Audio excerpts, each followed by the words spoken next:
Hey everybody, I'm going to keep my promise to you. I'm going to put out a video every Thursday. I don't have a trip video ready yet. My next trip will be Twin Lakes, Colorado, not Twin Lakes, Alaska. My previous trip, if you've seen the video, if not, go to McCann Backwoods on YouTube, and I've got a trip video of my trip to Twin Lakes. And then my next trip's going to be to Twin Lakes. Now that was Twin Lakes, Alaska. The next one's going to be Twin Lakes, Colorado. My dog and I are going to hike up Mount Elbert, so it'll be a 4 or 5 day adventure, maybe even up to 6 and 7 to see how things go. So we're looking forward to that trip, making a video for you. So on the interim, on the Thursdays in between all of this, I'm going to do gear videos, and today's going to be about my knives. First of all, I want to say that I'm a Mora knife fan, and I've used them since day one, almost a decade ago that I started Bushcraft, and I've just stuck with them. And they've proven to be very good knives. They're typically $100 down to $20, depending on the knife you buy. I'm going to go over the 1, 2, 3, 4 different Mora knives that I have, and a Kershaw knife, in what situations I use those in. You know, a lot of people that are just beginning into bushcraft or thinking about it, you know, I get a lot of, well, what do I need to go out there? What do I need to camp? And so I'm over the next couple of, over the next 3 Thursdays probably, I'm going to go over what I take and what works for me, and hopefully that'll help you. By all means, you know, as you go out and camp and experiment and, you know, figure out what works for you. I'm constantly kind of changing things around a little bit, just to keep it from being mundane. Now, these Moras are $100 and less. Now, don't get tunnel vision, don't get stuck on that, because there are people that pay $400 or $500 for knives. And I'll explain in a minute why I don't. But on that side of the coin, nothing wrong with that. You know, some people just want something a little more ornate. Maybe they like the feel of a wooden handle versus the plastic handle. You know, and just some of those higher end knives are just really cool looking, you know. So there's nothing wrong with that. I mean, it's your money, however you want to spend it, you know. Who am I to say? With that said, I probably would have a $500 knife. I probably wouldn't use it in the field very much, you know, or I'd say $200 to $500, just depending on. But that was taken care of for me because I had 2 custom knives given to me. One was from my brother John. He knew what I was looking for in a knife. He had an old saw blade, an old antique saw blade. He took it and had it checked out, and it was good steel, and he took it to a knife maker, and he had this knife made for me. It's an ironwood handle, I believe, and it's a good thick spine. I'm not sure the exact millimeter or whatever, and it's just a good knife. It's a robust. It's a bad boy. And so thank you, John. I love the knife, and I love you, brother. And the shout out to the knife maker. He's not a guy that does this full time, and I don't know why. He's a really good knife maker, James McMillan. So I'm not for sure what he's up to these days. I've had this for 2 years, and all I can do is brag on it. This is a very prized possession to me. It's a good quality knife. It was given to me by my brother, and this is something that'll spend more time in the house than out. Occasionally you might see it in one of my videos if I'm going to be camping in one spot, but if I'm bushwhacking and dragging through brush and stuff, I will not take this knife because it just means too much to me. Not that it not that it can't hold up to the abuse. It could probably outdo these Moras, but, or at least do as good as them. But I just don't want to lose it. You know, it would break my heart. So here's another one that a good friend of mine, Gary Fuller, gave to me. This is one he's an old timer. He's 70. Sorry, Gary, if I get this wrong. I think he's 78. But he's actually one of those real. He's a real true country boy, mountain man from southeast Oklahoma. I know a handful of these guys that are still left that know how to do stuff like this, and I hang on to every word that they tell me because they know every tree, every brush, every bush, every berry. But anyway, he made this not specifically for me. It was one that he had a bunch of. He gets an old filing drawer, and it's just piled up with knives in there, and he reaches in, he dug through, he said, I think I found a knife that'll fit exactly what you want to do. I think that's a Linwood handle, I'm pretty sure. But yeah, another good knife. Another knife that I will use in the field, but not dragging through brush and take a chance on losing it. It just means too much to me. Thank you, Gary. Love you, brother. And I appreciate it so much. Another one that is an heirloom to me, which is not a handmade, it is actually a mass produced, but it's the old 152.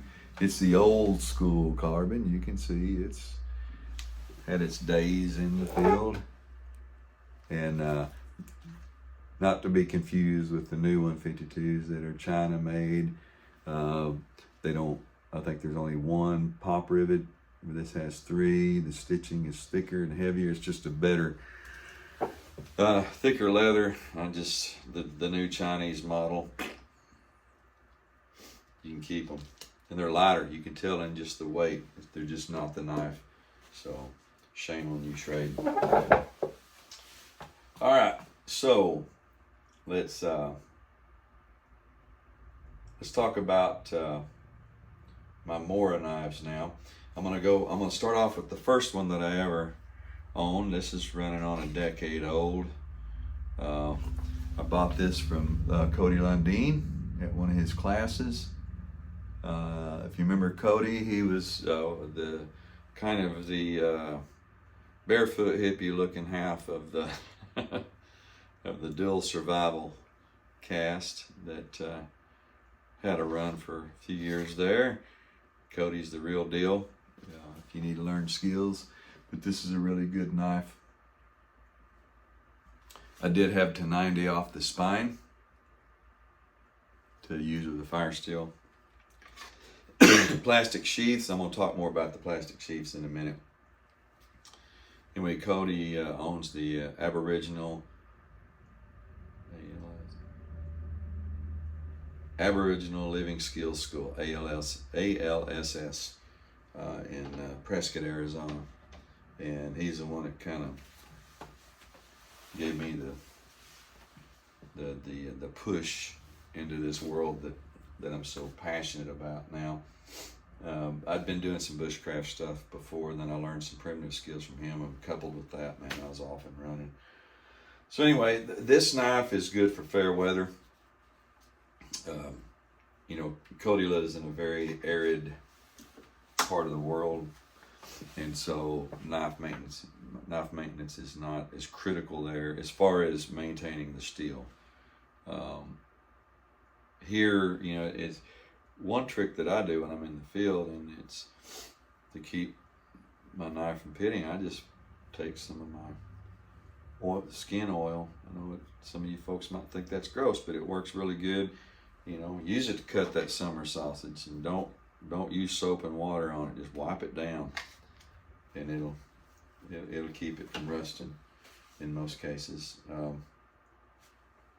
The next one that I got, this is my Bushcraft Black. My oldest daughter got this one for me for Christmas one year. And I like this because the handle's kind of soft and it retains smells, odors. It smells like pine knot, and wood smoke, and sweat, and it smells like a camp. Again, this is a plastic sheath. It comes with a fire steel attachment and a small diamond stone, sharpening stone. For if you knock the edge off your knife, you can kind of render it back into place the way it should be with that. Now this, a little heavier duty, so you can do a little more wood processing. And that's the thing you're going to find with bushcraft, you know, versus a guy that goes out and deer hunts. A pocket knife, well maintained, is all you need. I know guys that can lickety split gut, skin, quarter a deer and just use a little old timer pocket knife, you know. So, you know, because they know what they're doing. The need for a fixed blade knife kind of comes into play with your camp chores. There's a lot of people call these camp knives because you're processing wood. Maybe you got to build a tripod for the campfire. Maybe you've got to build prop sticks for a tarp. You know, I mean, so you want something that you can really dig into some wood and do some good with. Now this next one is my youngest daughter got this one for me, and now to go back to the one that my oldest daughter got first. This is a carbon knife, so it does require some maintenance. It does come with a coating, but once you start sharpening on that Scandi grind edge, you're going to get down to the metal. So you're going to have to, you're going to have to maintain that. So,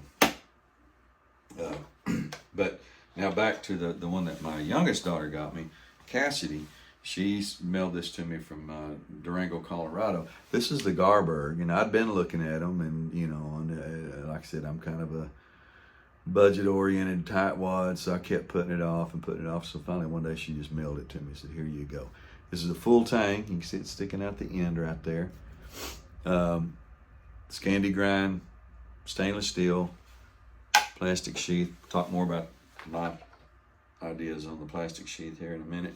One thing I like about these, they're kind of like Kydex. They will snap in. They're not going anywhere, okay? So the next one is, now these are about $100, okay? I'll go through them again real quick in a minute, price-wise. This is kind of like the baby brother to the Garberg. This is called the Eldris. You can see the little pattern kind of matches, so I think that's kind of cool. This too is a stainless steel. Gets used a lot, and it is fire steel ready. The only one of my Mora knives that didn't come fire steel ready was the classic, the little wood handle, but about 15 seconds on the grinder, you can take care of that. This is a neck knife. I don't have the lanyard on it. I'm fixing to put a new lanyard. I'm gonna put a bright colored lanyard on it, so if I lay it down, which is a no-no anyway, but if I do, it'll be easy to find at camp. If this knife falls down into the dirt, you know, it's kind of hard to see. So anyway, this is a great knife. It's really great to carry it in. You maybe stick this in your pack as a spare if something happens to this one. There's an old saying, 1 is none, 2 is 1. So always carry a spare knife with you, because if you lose one knife, you know, it's not good. So that's my Moras. Now I'll go through the Nemours one more time, price wise. These are about $20. You're looking at anywhere from 45 to 75, just depending on. I've seen them as low as 45 on sale sometimes. You're looking at about a $100 bill for this one, and about $40 for this one. Now this is when I bought them. I haven't checked prices lately. They may have gone up some, not for sure. So more of the light weather, you know, light camping. This one, a little more of campcraft, you know, build the fire, process wood. This one, if I'm just going in somewhere about, you know, 5 to 10 miles and I'm camping for 4 or 5 days, I'll carry that axe with me. This knife, I'll carry all kinds of stuff because I can make it 10 miles with a 40-pound pack. Now, if I'm going to pack in 10 miles, do a primitive camp, pack up, go another 10 miles or whatever, if it's multiple, kind of a nomad kind of camping, then I'm going to carry just this in a small folding saw to process my wood to cut down on weight. or maybe even this in a small folding saw, which they both weigh about the same. So it's 6 one way, half a dozen the other. So it all depends on the kind of camp that you're going to do. Now, a really neat knife that I picked up here a while back that I think that I'm going to start carrying more is this Kershaw. I think it's called a D2, 1883 D2. Let me check it here real quick. Yep, and it comes in a Kydex sheath. It snaps in really well, plastic. I like this knife. It's a different kind of steel. I'm not sure what the steel is. Kind of like stainless. It doesn't rust, is the best I can tell. It did stain on one side a little. It's not like rust, so I don't know. I think it might be resin that needs to come off. Not for sure, but it's not really rust. But good grippy handle. This is basically, you know, a skinning knife. About 50 bucks. I just picked it up, thought, hey, you know, it's lightweight, easy to carry around, so I'm probably gonna start using this one in the field a little more. That's what I like about having different knives. I can just, you know, pick and choose. The plastic sheaths, I'll tell you what I like about those is they don't retain moisture as much as like a leather sheath. You get the inside of a leather sheath wet, and there it's wet. You know, these here, they have holes in them. You know, you can actually set them out for a while in the sun, and they'll dry out really quick if you get them soaked. Especially like this one, this carbon. You know, it's got 2 drain holes in the back and 1 in the bottom, so there's plenty of room to get that water out and get some airflow through them, you know, and dry them out. So I'm a big fan of plastic sheaths, Kydex sheaths. You know, it's the only other knives that I carry are like my multi-tools, and if I'm doing, you know, fair weather, you know, overnighters or whatever, I have 2. I have the Wave, what is it, the Wave and what's the Wave? We've got the Wave and the Sidekick. So multi-tool is always handy if you got to fix stuff in the field or whatever. But anyway, that's my take on knives. These are what work for me. Most of them just stay in the box. I usually I've been carrying this one a lot more lately.